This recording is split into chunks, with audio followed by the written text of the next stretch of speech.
Y en esta oportunidad me gustaría que busque su Biblia, que tenga ahí su Biblia ubicada en el capítulo 10 del Evangelio de San Juan.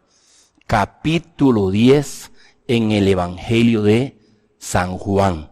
Ahí vamos hoy a enfocarnos en unos cuantos textos de ese maravilloso mensaje que Jesús está dando a la comunidad de judíos, principalmente al grupo de líderes que estaban siguiéndolo a él y que continuamente estaban buscando la forma de cómo presionarle, de cómo cazar algún tipo de palabra, de frase que lo comprometiera a él. ¿Por qué digo esto?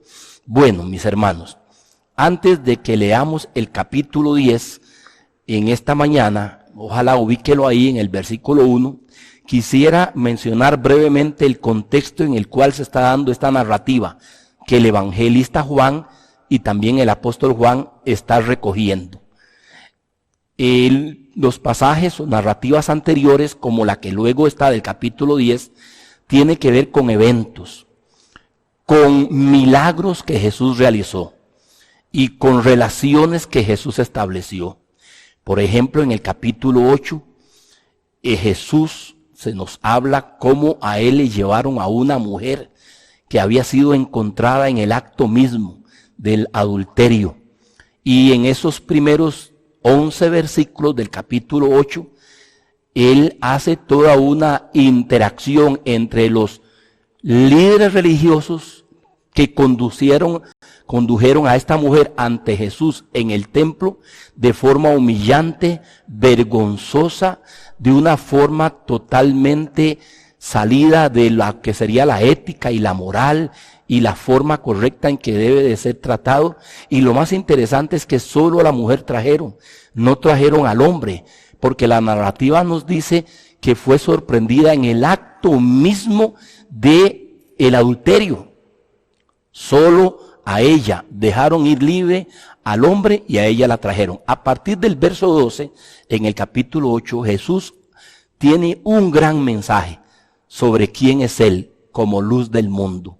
Y empieza a interactuar no con las personas comunes, sino con el liderazgo corrupto, con el liderazgo malvado religioso que empezó a cuestionarlo a Él.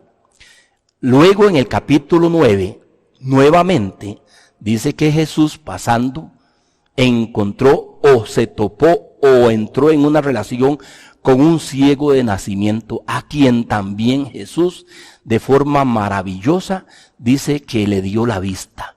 No entro en detalles, solamente estoy hablando del contexto. Y le dio la vista a este ciego de nacimiento. De hecho, no había perdido la vista, él nació ciego. Y ahí sus discípulos hicieron unas preguntas y luego ese capítulo 9 se extiende ya no en un diálogo con los discípulos, sino que nuevamente con todo el liderazgo religioso que al ver al ciego que recibió la vista de forma milagrosa, empezaron a darse una serie de inquietudes, una serie de situaciones, de críticas, de suspicacias en contra de la persona de Jesús. Pero el ciego, una vez que había recibido la vista, él testificó abiertamente de quién fue el que le dio la vista. Y cuando él se encuentra con Jesús otra vez más, después de que lo habían echado de la sinagoga, él cayó postrado y lo reconoció a Jesús como el Señor. Luego el capítulo 9 termina en otra controversia con el liderazgo espiritual, donde él les declara y utiliza el milagro del ciego de que recibiera la vista para decirle a esos líderes que reclamaban tener buena visión, les dijo que ellos eran ciegos y que aquel humilde hombre que estaba ciego ahora podía ver. Entonces él usó una linda ilustración y les confrontó con su hipocresía religiosa. Ese es el trasfondo del contexto anterior a esta narrativa maravillosa del capítulo 10 que vamos a tener. Y posteriormente al capítulo 10 tenemos aquella otra narrativa de otro gran maravilloso milagro que Jesús realizó con la muerte de Lázaro. quien después de estar muerto 4 días e incluso ya debidamente sepultado, Jesús llegó y lo resucitó a él. Y nuevamente se da otra controversia con los judíos. Pero cuando Juan utiliza muchas veces la frase los judíos, no se está refiriendo necesariamente al pueblo común, a la gente sencilla, sino que se está refiriendo al liderazgo, a ese grupo de personas que continuamente lo seguían a Jesús para entrar en controversia con él, para ver de qué manera, les repito, buscar alguna razón para condenarle, para matarle. Esa era la razón. En ese contexto que acabo de expresarles, capítulo 8 y 9 y capítulo 11 de Juan, se está dando y se va a dar lo que vamos a leer en el capítulo 10, versículo 1. Permítanme leer, vamos a ir desde el verso 1 hasta el verso 18, porque hemos venido a oír la palabra de Dios y no argumentos humanos. Hasta donde podemos los evitamos, y cuando clarificamos es clarificar el contenido de la Escritura, que es lo que tiene vida y es lo que usted y yo necesitamos en nuestra vida, y sobre todo en el contexto en el que hoy también nos está tocando vivir a nosotros. Permítame leer del verso 1 hasta el verso 18 y luego vamos a brincar de ese texto a otro pasaje ahí mismo que está en el verso 26 hasta el verso 30. Entonces dice así la Escritura del verso 1 al verso 6. Luego del verso 7 al verso 18 y luego del 26 al 30. De cierto les digo, el que no entra por la puerta en el redil de las ovejas, sino que sube por otra parte, ese es ladrón y salteador. Mas el que entra por la puerta, el pastor de las ovejas es. A éste abre el portero y las ovejas oyen su voz. Y a sus ovejas llama por nombre y las saca. Y cuando ha sacado fuera todas las propias, va delante de ellas, y las ovejas le siguen, porque conocen su voz, mas al extraño no seguirán, sino oirán de él, porque no conocen la voz de los extraños. Esta alegoría, subraye eso, esta alegoría, una término literario que significa esta comparación. Le dijo Jesús, pero ellos no entendieron qué era lo que les decía. Está hablando al liderazgo religioso. Volvió pues a decirles, verso 7, de cierto les digo, yo soy la puerta de las ovejas. Todos los que antes de mí vinieron, ladrones son y salteadores, pero no los oyeron las ovejas. Yo soy la puerta. El que por mí entrare será salvo, y entrará, y saldrá, y hallará pastos. Yo soy la puerta. El que por mí entrare será salvo, entrará, saldrá y hallará pastos. El ladrón no viene sino para hurtar, matar y destruir. Yo he venido para que tengan vida y para que la tengan en abundancia. Yo soy el buen pastor. El buen pastor su vida da por las ovejas.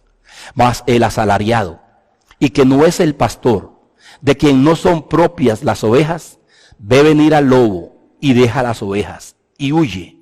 Y el lobo arrebata las ovejas y las dispersa. Así que el asalariado huye, porque es asalariado y no le importan las ovejas. Yo soy el buen pastor y conozco mis ovejas, y las mías me conocen, así como el Padre me conoce y yo conozco al Padre. Y pongo mi vida por las ovejas. También tengo otras ovejas que no son de este redil. Aquellas también debo traer, y oirán mi voz, y habrá un rebaño y un pastor. Por eso me ama el Padre, porque yo pongo mi vida para volverla a tomar. Nadie me la quita, sino que yo de mí mismo la pongo. Tengo poder para ponerla y tengo poder para volverla a tomar. Este mandamiento recibí de mi Padre. Los judíos, como también los soldados romanos y todos los gentiles que se unieron en la muerte de Jesús, pensaron, el ser humano pensó que ellos le quitaron la vida a Jesús. Pero Jesús dijo, yo soy el que pongo mi vida. Y es Él el que permite, y se le permitió al hombre quitarle a él la vida, pero fue porque él así lo quiso. Verso 26 al 30. Pero ustedes no creen, porque no son de mis ovejas. Como les he dicho, mis ovejas oyen mi voz, y yo las conozco, y me siguen, y yo les doy vida eterna, y no perecerán jamás, ni nadie las arrebatará de mi mano. Mi Padre que me las dio es mayor que todos, y nadie las puede arrebatar de la mano de mi Padre. Yo y el Padre, uno somos. Este contundente mensaje es el que ha mantenido, hermano mío, por los siglos, por las edades, donde el cristianismo ha llegado, mensaje de esperanza, de seguridad. Irrumpe en el pensamiento relativista humano, irrumpe en los conceptos ideológicos que todas las épocas y civilizaciones el ser humano ha tenido en su propia forma de vida y en sus propias concepciones religiosas. En este pasaje, mis hermanos, Jesús declara cosas sumamente interesantes. ¿Qué le parece? Y le damos un pequeño vistazo en detalle al pasaje. Me gusta desmenuzar el pasaje. Por supuesto, de forma muy panorámica, no vamos a profundizar en algunos detalles, pero vamos a ver una panorámica de este pasaje.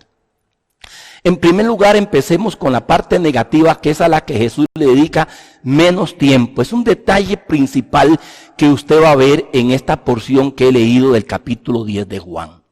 Jesús va a mencionar de forma breve algunos conceptos de los engañadores. Ese es el término correcto, pero Él los va a describir con 5 términos diferentes y ahorita se los voy a decir. Y luego Él hace algunas descripciones de ellos. Y después, Él se dedica a hablar de sí mismo y de sus ovejas, con una gran claridad y con un gran aporte de conceptos, que es importante que usted y yo tengamos. Y aquí está la primera lección. Mis hermanos, no se pierda en estos días hablando de las cosas malas, dañinas, que nos quieren destruir, que nos infunden temor y miedo, que traen zozobra, muchas de ellas incluso hasta falsas. Todo este concepto falso, negativo, maligno, perverso, de maldad que hoy se mueve a través de los medios y en las relaciones interpersonales, usted debe de tener cuidado cómo manejarlo. La primera lección que nos da este pasaje es que Jesús no enfatizó de forma amplia y larga la maldad, como ahorita lo vamos a describir. Él enfatizó quién es Él, su persona, su propósito y, como leímos, el mandamiento que su Padre le encomendó y su función como pastor hacia aquellos que son sus ovejas. Ahí está la gran y amplia narrativa y enseñanza que Él nos va a dar. Pero es bueno que distingamos también los aspectos malos, torcidos y perversos. Recuerde que Él está hablando a un liderazgo. Y con estos calificativos que vamos a ver, así es como Él va a describir al liderazgo religioso, al liderazgo político y al liderazgo filosófico, que en torno a Él se movía en la sociedad del primer siglo, allá en la tierra de Palestina, en los caminos, ciudades y aldeas donde Él se movía. Esto es sumamente importante. En primer lugar, hay 5 términos que Jesús utiliza para describir al engañador, para describir a los que son los suplantadores de Cristo. Número 1, note que Él utiliza el término el ladrón. Él usa el término el ladrón. ¿Qué es el ladrón? Es uno que roba y es uno que hurta sin ser percibido. Algunas veces utiliza violencia, pero otras veces viene de forma sutil a robar, a quitar aquello que puede darle seguridad y bienestar al individuo y a la persona. Note que es una alegoría. Note que es una parábola, una comparación. Los estudiosos utilizan ese término de formas diversas, por lo menos el que utiliza Juan ahí. Entonces esa es una comparación. Y él compara a los engañadores, número 1, con ladrones. El segundo término que Jesús utiliza ahí son los salteadores. Dice el ladrón y el salteador. ¿Qué es un salteador? Un asaltante. Uno que salta sobre la presa o la víctima. Pero yéndose al término que leímos ahí, recuerde que está hablando de ovejas en un redil. Y los rediles usualmente eran levantados con piedras o con grandes enramadas de espinos, de forma tan compacta que el lobo o aún los ladrones no podían. Entonces la palabra salteador es uno que se brinca el redil, que salta y que no entra por el lugar, la entrada, la puerta. Usualmente los rediles solo una puerta tenían. Eso es un concepto importantísimo. No tenían varias, una sola. Y en los atardeceres los pastores llegaban con sus ovejitas y las guardaban ahí. Y uno de ellos, que se le llama el portero, se quedaba a la pura entrada, vigilando que nadie tuviera acceso, ni animales, bestias, ni personas que querían venir a robar. Entonces así describe en segundo lugar al salteador. Es un asaltante, uno que salta sobre la presa o la víctima. En tercer lugar, el tercer término que Jesús usa para describir a los engañadores es al extraño. Es un desconocido, un extranjero, alguien que las ovejas no lo conocen ni con quien están familiarizados. Esto es muy importante. Ese es el tercer término que describe el Señor Jesús. El cuarto término es el asalariado. De esos abundan mucho en la época pastoril como en la época a nivel espiritual también. ¿Quién es el asalariado? Es uno que labora por un salario, sin compromiso, sin mística y sin ninguna identificación, en este caso, con el rebaño a quien él tenía que estar dedicado, cuidando las ovejas. El asalariado era alguien que se le pagaba para hacer la labor de pastor, para cuidar las ovejitas. Aquí entonces dice que era alguien que solo estaba por el salario, solo laboraba por el dinero, por el beneficio económico y financiero que recibía. De eso estamos llenos hoy, de asalariados. Y el quinto concepto que Jesús usa es el del lobo. ¿Ve? El ladrón, el salteador, el extraño, el asalariado y el lobo. ¿Quién era el lobo? Era el animal feroz que caza y devora la presa. Y ellos tenían que estar lidiando, los pastores que cuidaban al rebaño, con el enemigo número uno de ellos era el lobo, porque quería cazar la presa, sustraerla para luego devorarla. Y el lobo tenía una sagacidad, y el lobo tiene una sutileza. Los que han podido ver, su servidor solamente conoce un poquito del lobo viendo los reportajes en los canales culturales. El lobo tiene una astucia, un sigilo, una sutileza para poder penetrar en el redil y poder devorar, cazar y devorar, sustraer y luego devorar a la presa. De esos también estamos llenos en estos días. Como les repito, ¿a quién describe Jesús con esas 5 símiles?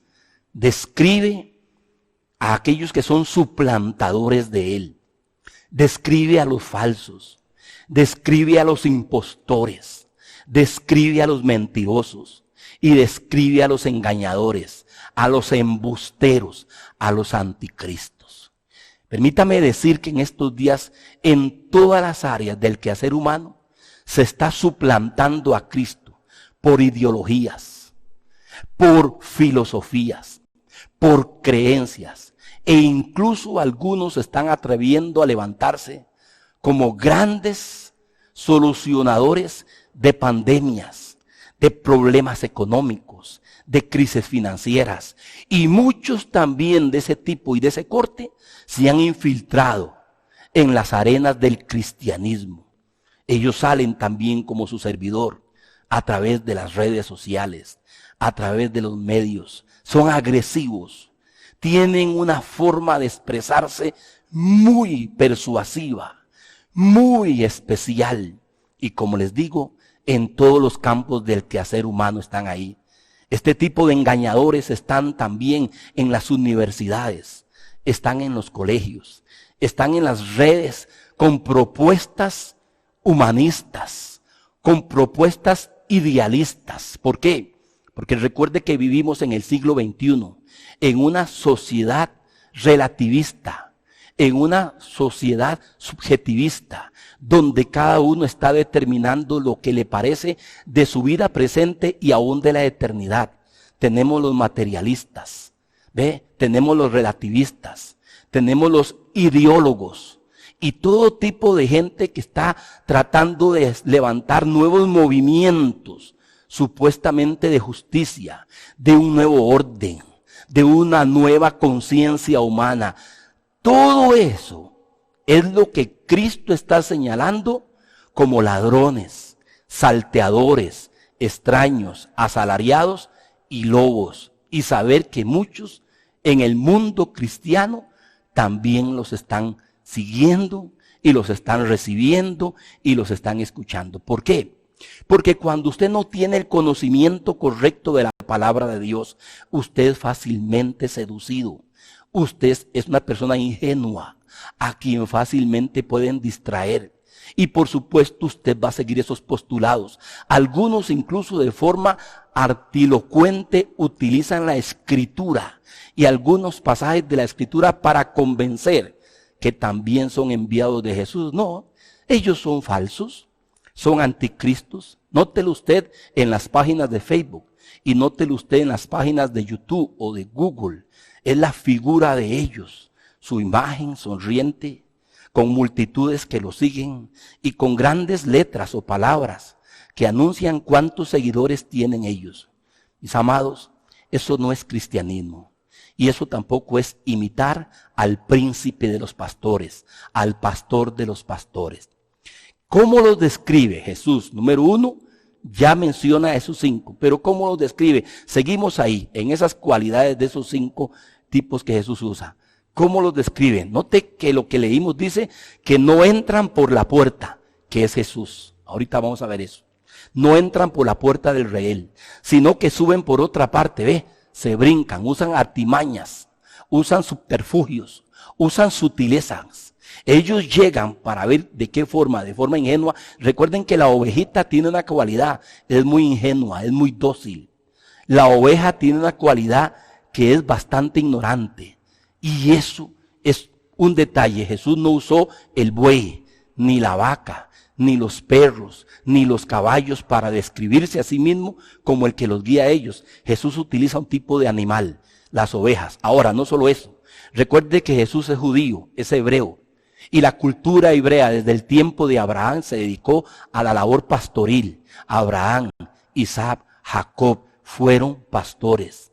Y todas las 12 tribus fueron pastores. Y usted va a ver todo el Antiguo Testamento en la historia de Israel, como también las enseñanzas proféticas. Ellos utilizan mucho la figura de la oveja y del pastor. Por cierto, siempre la utilizaban para señalar a los falsos, a los engañadores. Jeremías tuvo que bregar con eso. Isaías tuvo que bregar mucho con eso. Zacarías tuvo que bregar mucho con eso. David escribe el maravilloso Salmo, el Salmo 23. Y en ese Salmo, él está anunciando a ese buen pastor que ya lo tenemos aquí, vivo y en persona. El buen pastor que habla David en su Salmo 23, es Jesús. Es un salmo profético. Y otros salmos más, y otros escritos más que hablan de los falsos pastores y de los buenos pastores. Y siempre habló del liderazgo como pastores enviados por Dios para cuidar. Eso es lo que se esperaba de un fiel y un buen modelo de pastor. Pero aquí Jesús les dice que ellos no entran por la puerta, sino que suben por otra parte. Dice que las ovejas no los van a seguir, sino que huyen de ellos, porque no conocen la voz de los extraños. Y esto es un asunto interesantísimo. Ahí ahora en todos los medios que tenemos tecnológicos podemos entrar y cómo se han hecho laboratorios de pastores cuyas ovejitas crecen con ellos y ellas no son las palabras, sino el tino de la voz, ¿verdad? El sonido de su voz. Esto es tan importante, se familiarizan de tal forma que aunque alguno quiera silbar como el pastor y pretenda hablar como el pastor, ellas más bien huyen. Esos son laboratorios que se han hecho y pruebas que se han hecho. Jesús también los describe y dice que todos los que antes de él vinieron eran eso, una manada de extraños, una manada de asalariados, de lobos. Por eso la Escritura dice en Mateo capítulo 9 que cuando vio a las multitudes las vio desamparadas y dispersas, como ovejas que no tienen pastor, pero sí habían. Era el liderazgo de los fariseos, de los saduceos, de los políticos, de los herodianos, de los celotes, pero todos ellos eran vividores, eran abusadores, solo utilizaban a las personas para sus propios intereses y conveniencias. Esto es interesantísimo. También Jesús los describe y dice que a esas ovejas no los oyeron las ovejas. También dice que estos vienen para matar, para robar y para destruir. Este pasaje, versículo 10, se ha usado mucho para hablar del diablo, ¿no, señores? Aquí Jesús no está hablando de Satanás. Aquí Jesús en esto está hablando de falsos personas, líderes en todos los campos, políticos, militares, culturales, filosóficos, educativos y espirituales, que lo que quieren es proponer sus propias ideas y postulados con intenciones egoístas, avarientas, perniciosas y destructivas. Y por eso dice que ellos vienen para hurtar, para matar y para destruir. De estos, dice Jesús, que no son propias las ovejas, el asalariado, sino que ven venir el lobo y deja las ovejas y huyen. A estos dice que arrebata las ovejas y las dispersa, son lobos que arrebatan las ovejas y las dispersan. Solamente buscan algún bienestar, beneficio personal de ellas. Y no les importan las ovejas. Así es como Cristo los describe. Estos, dice, que les dijo a los líderes, dice, pero ustedes no creen, porque ustedes no son de mis ovejas. Sí, el mensaje confrontador de Cristo en esa introducción fue serio. Una vez que Jesús describe a los falsos, ahora sí, va a empezar a hablar de sí mismo. Y hay dos declaraciones maravillosas que el pasaje dice de quién es Jesús. ¿Quién es Jesús? Número 1, Jesús dijo, yo soy la puerta de las ovejas. Y seguidamente, más abajito en el texto, volvió a decir, yo soy la puerta. Y luego, él asoció de ser la puerta con la otra maravillosa frase, que también la menciona 2 veces, yo soy el buen pastor. Jesús dijo de sí mismo, yo soy. Juan es el que más utiliza la frase, yo soy. ¿Por qué el Evangelio de Juan utiliza más la frase yo soy? Porque es la frase que se usa en Éxodo 3:14. Cuando Dios se le reveló a Moisés, Dios le dijo, yo soy. El yo soy se hizo carne y tomó forma humana y creció como judío, como hebreo. Y ahí se desarrolló en el primer siglo, en la ciudad de Nazaret. Y después de tener 30 años, Dios lo llena de su espíritu y él empieza a cumplir por 3 años y medio la tarea que el Padre le encomendó. A los 30 años inicia y más o menos 3 años y medio, él inicia. En ese breve tiempo de ministerio, Juan recoge 7 grandes declaraciones. Las 2 primeras que acabo de mencionar, ahí están, en el capítulo 10. Pero también él en el capítulo 6 dice, yo soy el pan de vida.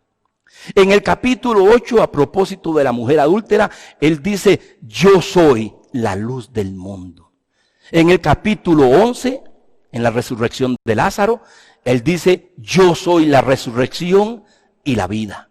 En el capítulo 14, él dice, yo soy el camino, la verdad y la vida. Y nadie viene al Padre sino solamente a través de mí. Juan capítulo 14.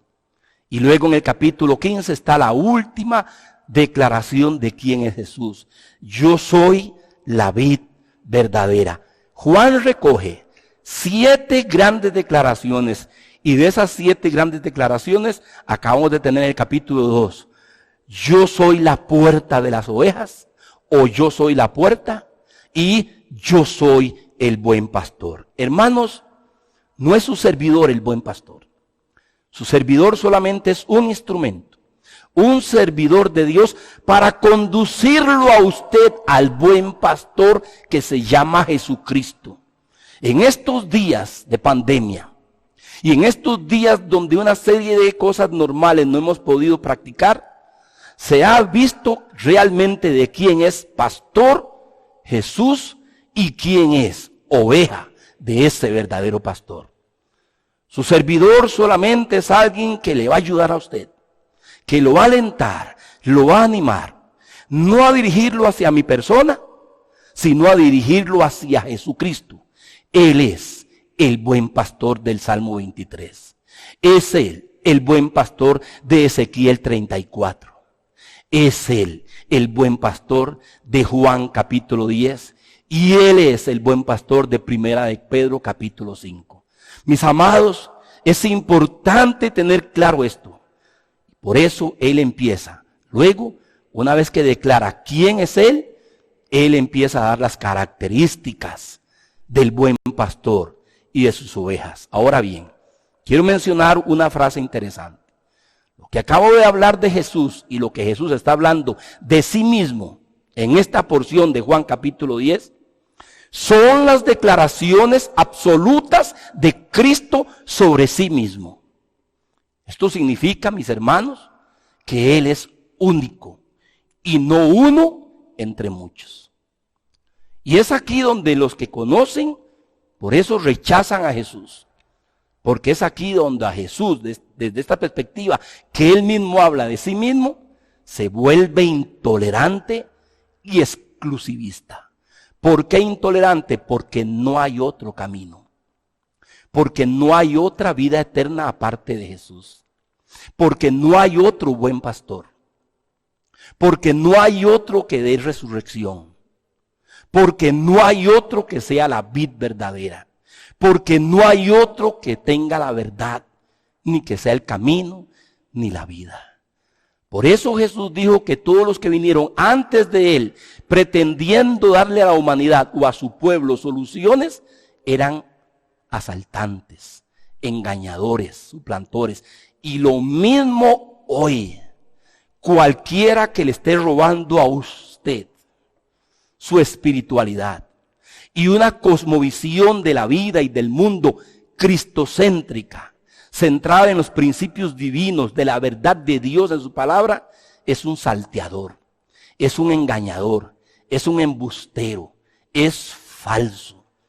¿Y esto por qué lo digo con tanta contundencia? Porque sé que hay creyentes que están siendo arrastrados, separan su espiritualidad de la vida financiera, separan su espiritualidad de la vida política, separan su espiritualidad de la vida relacional con los demás. No, Señor. Su espiritualidad y su fe y creencia en Jesús va a determinar su estilo de vida en todas las áreas y campos del quehacer humano. Y esto es claro hacerlo ver. Esa fue la razón por la cual el cristianismo siempre ha sido hecho a un lado y perseguido. Porque el cristianismo se fundamenta en Jesús y Jesús es exclusivo. Él no comparte su lugar con nadie. Él es único. Él está solo. Como dirían en inglés, Él es el number one. No hay nadie más. Él es Juan en 1,000,000. Y si usted no tiene claro quién es para usted Jesús, debe de tenerlo claro. Y es muy importante. Son 7 declaraciones, como les digo, y 2 de Él. Y cuando vamos al Evangelio de Juan, infinidad de veces el término yo soy, Jesús lo utiliza en muchas oportunidades, en muchos encuentros y en muchas ocasiones. Un maravilloso evangelio que revela la divinidad y la exclusividad y la unicidad de Cristo, la singularidad de Jesús. Ahora bien, después de que Cristo declara quién es Él, Él empieza a mencionar las características del buen pastor y de sus ovejas. Y esto es interesantísimo. Veamos 3 cualidades de las ovejas. ¿Quiénes son ovejas de Jesús? Él dice que sus ovejas se van a distinguir por 3 cosas interesantísimas. Y luego él dice que el buen pastor, que es él, y que está realmente interesado en sus ovejas, se va a distinguir por otra serie de cualidades. Pero permítame darle las 3 principales cualidades de una oveja de Jesús. ¿Quién es oveja de Jesús? Número 1, dice que sus ovejas oyen su voz. Note las frases que él dijo. Las ovejas oyen su voz, conocen su voz, y luego dijo él, mis ovejas oyen mi voz. Número 1. Una oveja de Jesús oye a Jesús. Primera pregunta. ¿Cuál voz está escuchando usted en estos días? ¿A quién se pasa usted oyendo? ¿De quién usted está recibiendo enseñanzas? ¿A quién oye en estos días? ¿Sabe que hace ratillo dejé de oír noticias y de verlas, por lo menos en el campo internacional y de Estados Unidos? Estados Unidos está viviendo una convulsión impresionante en estos días. Literalmente le puedo decir, como dijo un ministro americano de una larga trayectoria allá, que hordas espirituales fueron sueltas en Estados Unidos. Hay todo un levantamiento ideológico, conductas agresivas, violentas. Hay una anarquía, una violación descarada a los principios de ley y a los principios que los padres que originaron esa gran nación establecieron, hoy los están violentando. Y usted oye a muchos de los medios noticieros describiendo con frases antilocuentes y convincentes lo que está sucediendo en Estados Unidos. Y lo que está sucediendo en Estados Unidos es lo profetizado por hombres de Dios, algunos de ellos ya partieron, donde esta nación, por haber abandonado la verdad de Dios, por haber abandonado su verdad en la cual fueron establecidos, hoy están sufriendo un descalabro. Y no es nada, que lo que sucede allá repercute muchas veces en las demás sociedades, sobre todo en sociedades como la de Costa Rica, abierta, y ya se están dando algunos indicios y expresiones similares. De eso hay que tener cuidado.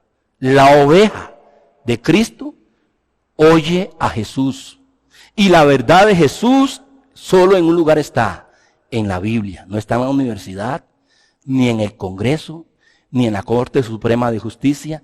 La verdad de Jesús está en el Nuevo Testamento, en el Antiguo Testamento, en toda la palabra escrita de Dios. ¿Cuál voz está escuchando usted? La tercera característica de una oveja es que le siguen.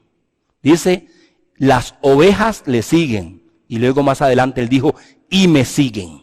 Es la segunda característica de una oveja. Dice que siguen a aquel que es su pastor. Usted no está puesto para seguir hombres. Estoy ayudándole a usted para ayudarle a que siga a su Señor, a Jesús, en su hogar, en su negocio, en sus relaciones, en sus convicciones, en su firme determinación de ir adelante en esta vida, en medio de la crisis de salud y financiera que estamos atravesando. Usted debe de seguir a Jesús, no los postulados políticos. Y aún ni los postulados que algunos pseudocristianos quieren establecer estos días en la cristiandad. La tercera cualidad de la oveja es que conocen a su pastor. ¿Ven las palabras? Oyen, siguen y conocen. Dice Jesús, mis ovejas me conocen. Oiga qué frase más maravillosa. Mis ovejas me conocen. Esta palabra conocer es de intimidad, de una relación personal y vivencial, de una experiencia espiritual profunda. Por eso el mismo Jesús dijo en aquel día, muchos me dirán, Señor, Señor, pero yo les diré, no les conozco. Apártense de mí, hacedores de maldad. ¿Ven? Y usa el mismo término en Mateo capítulo 7. Jesús dijo, no los conozco. Pero aquí dice que sus ovejas lo conocen. Habla de una intimidad. ¿Conoce usted a Jesús? ¿Está usted siguiendo a Jesús? ¿Y está usted escuchando la voz del buen pastor? Y su buen pastor no es ningún líder religioso, de cualquier religión que sea, incluyendo la religión evangélica. El único líder de su vida, el único alto en su vida se llama Jesucristo, el Hijo de Dios, el buen pastor. Él lo dijo de forma absoluta: yo soy el buen pastor. Y luego, mis hermanos, una vez que Jesús describe las cualidades de sus ovejas, ahora Él dice algunas cosas de Él. Número 1, a sus ovejas llama por nombre. Significa que Él va a tener una relación personal e individual con aquel que es de Él y su oveja. ¿Tiene usted esa relación personal o depende de lo que los otros digan? O si otros oran o no oran, o dependen de un templo para poder estar bien con Dios. En su casa no puede orar, en su casa no puede estudiar la palabra, en su diario vivir no puede vivir para Cristo. A sus ovejas llama por nombre. Significa nombre, una relación personal, individual, íntima, con aquel a quien Él escogió como su oveja. Segundo, dice que va delante de ellas. Esta es una forma muy linda de la antigüedad, y en algunos lugares, como ustedes, los que están viendo por Facebook, todavía hoy se practica el pastoreo y se sigue dando lo mismo. Cuando dice que va delante de ellas, es que Él es el guía, que Él le marca el rumbo. Jesús es quien nos marca el rumbo a nosotros, no un nuevo ideólogo. Alguien dijo: la iglesia debe de ser reinventada. No, la iglesia no ocupa ser reinventada. Su autor y su fundador ya estableció los principios y las directrices, reveló en su palabra por dónde debe de caminar aquel que es de Él. Y Él es su guía, Él es su cabeza, Él es su Señor, Él es su guiador, Él es su ayudador, Él es el que nos marca el rumbo. Dice: va delante de ellas. En tercer lugar, dice que el que por mí entrare será salvo, y entrará y saldrá y hallará pastos. Habla de la salvación, habla de confianza y satisfacción. Saldrá, entrará y hallará pastos. Habla de confianza, una relación de confianza con Cristo y una relación de satisfacción. Hallará pastos. Lo que más satisface a una oveja son buenos pastos, y el pastor la lleva a esos lugares. El Salmo 23 dice lo mismo. ¿De qué está hablando ahí? De salvación. Ha sido salvada, protegida, tiene confianza y satisfacción. En cuarto lugar, dice el escritor, Jesús dijo: yo he venido para que tengan vida y para que la tengan en abundancia. En cuarto lugar, nos habla de la calidad de vida de Dios que le da a Él. Es el Zoe, la vida eterna. Tenga mucho cuidado en interpretar esta parte del versículo con cosas. Todo eso es falsedad. Todo eso es mentira. No, aquí no está hablando de cosas materiales. Aquí está hablando, cuando dice para que tengan en abundancia, es vida. La vida de Dios, el Zoe de Dios, la naturaleza eterna de Dios en nosotros, en sus ovejas, tienen vida eterna. Luego dice, en quinto lugar, el buen pastor su vida da por las ovejas. Pongo mi vida por las ovejas. Se entrega por ellas. Es el único que se entregó por usted y por mí. Nadie más se ha entregado por nadie. Nadie más. Sí, pastor, los soldados japoneses se abalanzaban sobre los buques de guerra americanos o de los aliados, y ellos no, señor. Eso es una falsa ideología que practicaron los japoneses. Inclusive hoy en el área islámica, los radicales también, ellos se colocan bombas, se les llaman mártires, porque se les hacen promesas de que en la vida eterna los estarán esperando 70 vírgenes en el paraíso. Todo eso es ridículo, todo eso es falso. El único que ha muerto por amor y con propósito verdadero, real y eterno y sacrificial, se llama Jesucristo, el Hijo de Dios. Y Él dice: el buen pastor su vida da por las ovejas. El buen pastor da, no quita. Note ese detalle. El buen pastor pone, no arrebata. No coge, no toma de la oveja. Él se entrega por ellas. Sexto lugar, dice que conozco mis ovejas y las mías me conocen. Yo las conozco y me siguen. Sabe quiénes son sus ovejas. Mis amados y mis hermanos y mis amigos, esto no es de gritar de quién soy yo. Esto es saber a quién pertenezco, porque Jesús dijo: conozco mis ovejas, las mías me conocen, yo las conozco y me siguen. Él sabe quiénes son sus ovejas. Tengamos cuidado de juzgar mucho y que se nos vaya la mano en estos días de juzgar demasiado. Jesús sabe quién es de Él. Y el que es de Él sabe quién es Jesús para su vida también. En sexto lugar, Jesús dijo lo siguiente: tengo otras ovejas que no son de este redil.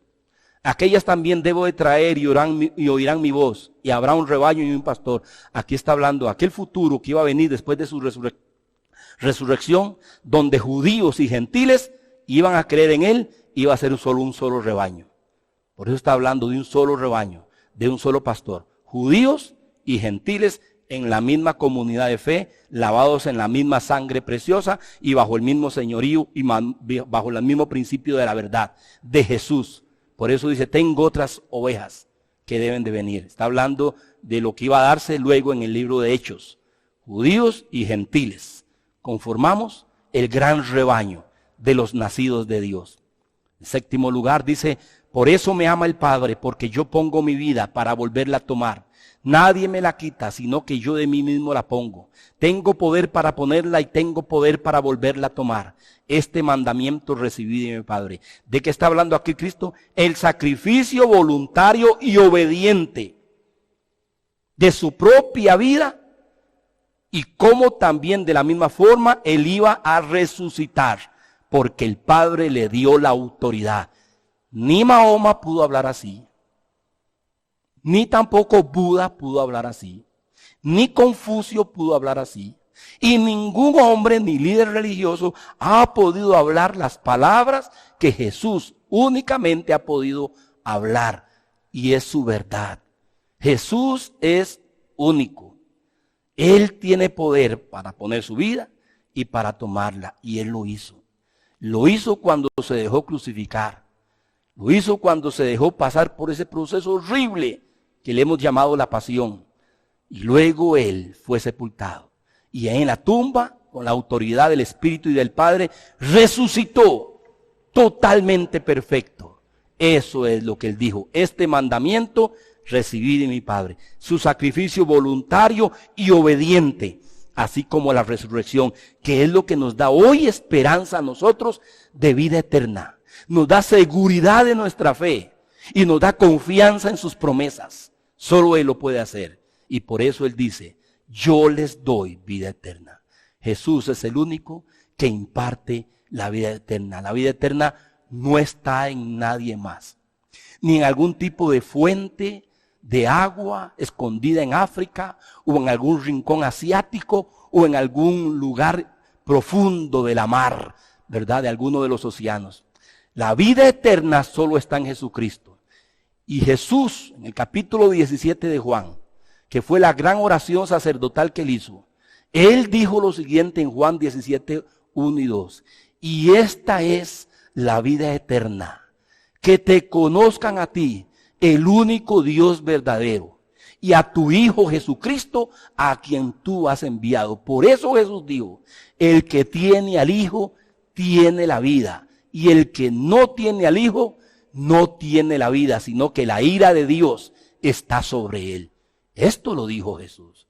Mis amados, Jesús dice para cerrar, no perecerán jamás sus ovejas, ni nadie las arrebatará de mi mano. Mi Padre que me las dio es mayor que todos, y nadie las puede arrebatar de la mano de mi Padre. Y Él cierra con una contundente frase que fue la razón en los versículos que siguen de que lo querían apedrear y matar, porque Él dijo, yo y el Padre uno somos. Por eso Jesús es aborrecido por el mundo. Por eso sus seguidores también son aborrecidos. Por eso el cristianismo busca ser siempre extirpado de toda sociedad, de todo lugar, cuando el cristianismo se establece centrado en Jesucristo, en su persona y en su verdad. ¿De qué habla al final Jesús? De la seguridad eterna que Él les da a los que son suyos. No perecerán jamás. Podemos morirnos. Algunos de hecho ya han muerto, ¿sabía usted, hermanos? mientras que su servidor hoy predica en Nicaragua más de 40 pastores, siervos de Dios, servidores, predicadores del evangelio, hijos de Dios e hijas de Dios, ya murieron por causa de la pandemia del virus. ¿Sabía usted que en Ecuador más de 100 ministros también ya murieron? Y que otros tantos en Estados Unidos también murieron por el virus. Pero ellos tenían la seguridad. ¿Qué quiero decir esto? La seguridad de sus ovejas. Las ovejas del Señor no está en cuánto dinero usted tenga, ni en cuánto corra en estos días en medio de la crisis financiera a ver a quiénes y de cuántos abusamos para abuchacar lo más que podamos tener en el banco, porque lo que me da seguridad es dinero. No, lo que me da seguridad a mí es tener el señorío, las promesas y la vida de Cristo. Jesús dijo, no teman temor de los que matan el cuerpo, pero el alma no pueden destruir. La gran seguridad suya es espiritual, es del alma. Es eterna. Sí, nuestro cuerpo se está envejeciendo. Si no se muere por la pandemia, se morirá de anciano o de otro tipo de enfermedad. Pero ¿qué es lo que dice la Escritura aquí? No es un asunto de seguridad física, ni de seguridad económica, ni de seguridad laboral. Es un asunto de seguridad eterna. No perecerán jamás. Y nadie las puede arrebatar de la mano de mi Padre. Hay un solo lugar seguro para usted y para mí en estos días. Se llama el regazo, el abrazo, la mano, usando esas símiles que Cristo está usando de Jesús y de su Padre. Una íntima comunión con Jesús. ¿Es usted una oveja del Señor? ¿Sigue usted a Jesús? ¿Está escuchando usted a Jesús?